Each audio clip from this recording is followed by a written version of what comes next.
नमस्कार, डेली लोकसेवा प्र्याक्टिसको अर्को सेटमा तपाईँहरूलाई स्वागत छ। यसमा हामी यो सेट 13 को सोलुसन डिस्कस गर्नेछौँ है। अब 1 नम्बरमा यी प्रश्नहरू चाहिँ शाखा अधिकृत 2082 मा सोधिएका प्रश्नहरू रहेका छन्। तपाईँहरूले ख्याल गर्नुहोला। यो चाहिँ 1 नम्बरमा UNCTAD केसँग सम्बन्धित छ भनेर अप्सनहरूमा ए मा टुरिज्म, बी मा ट्रेड एन्ड डेभलपमेन्ट, सी मा इन्भाइरोमेन्ट, डी मा पिस भनेर दिएको छ। यो UNCTAD चाहिँ युनाइटेड नेसन्सको एउटा संस्था हो जसको फुल फर्म रहेको छ United Nations Conference on Trade and Development है। United Nations Conference on Trade and Development रहेको छ। अब यसको अनुसार चाहिँ यो बी ट्रेड एन्ड डेभलपमेन्टसँग सम्बन्धित रहेको छ है। त्यसै 2 नम्बरमा अब ग्लोबल हङ्गर इन्डेक्स 2025 अर्थात् विश्व भोकमरी सूचकाङ्क 2025 मा नेपाल कतिौं स्थानमा रहेको छ भनेको छ। ए मा 72औं, बी मा 76औं, सी मा 74औं, डी मा 78औं अप्सनहरू दिएका छन्। अब यसको राइट एन्सर के रहेको छ त?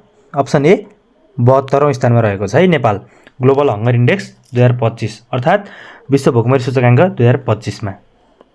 त्यस्तै 3 नम्बरमा उचाइको आधारमा दिएका हिमालहरूको क्रम मिलाउनुहोस् भनेर 1 मा सगरमाथा, 2 मा मकालु, 3 मा कञ्चनजङ्घा र 4 मा लोच्छे दिएको छ। तपाईहरुले सही क्रममा टिक लाउनु पर्ने छ। अब सगरमाथाको उचाइ हेर्यौं भने हामीले 8848.86 मिटर रहेको छ भने त्यस्तै मकालुको 8463 मिटर रहेको छ। कञ्चनजङ्घाको 8586 मिटर रहेको छ। त्यस्तै लोच्छेको चाहिँ 8516 मिटर रहेको छ है। यो भएपछि के भयो त भन्दा यो उचाइको क्रम हेर्ने हो भने 1 नम्बरमा सगरमाथा आउने भयो 1 नम्बर, त्यस्तै 2 नम्बर कञ्चनजङ्घा चाहिँ दोस्रो हुने भयो 3 नम्बर, 1 पछि 3 आउने भयो, त्यसपछि लोच्छे आउने भयो 4 अनि 2 आउने भयो भनेपछि अप्सन सी मा रहेको छ 1 3 4 2। यो चाहिँ सही क्रम रहेको छ है 1 3 4 2। अब 4 नम्बरमा कतारमा सम्पन्न भएको 22औं फिफा वर्ल्ड कप 2022 मा तेस्रो हुन सफल राष्ट्र कुन हो भनेर सोधेको छ है। पहिलो दोस्रो सोधेको छैन, तेस्रो सोधेको छ।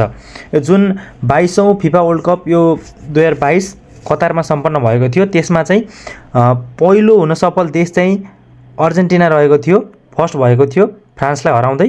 त्यस्तै फ्रान्स चाहिँ सेकेन्ड भएको थियो र तेस्रो हुन सफल राष्ट्र चाहिँ क्रोएसिया रहेको थियो है। यसको right answer option C Croatia रहेको छ र मोरोक्को चाहिँ फोर्थ भएको थियो है। यो कुरा ख्याल गर्नु होला।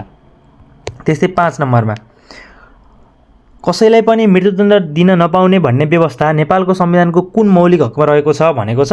ए मा स्वतन्त्रताको हक, बी मा सम्मानपूर्वक बाँच्न पाउने हक, सी मा समानताको हक, डी मा न्याय सम्बन्धी हक भनेर अप्सनहरू रहेका छन्।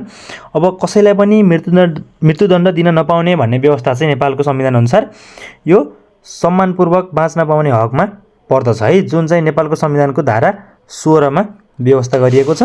त्यस्तै अब स्वतन्त्रताको हक हेर्नुभयो भने तपाईहरुले धारा 17 मा रहेको छ स्वतन्त्रताको हक। त्यसै समानताको हक चाहिँ धारा 18 मा रहेको छ। न्याय सम्बन्धी हक चाहिँ धारा 20 मा रहेको छ है।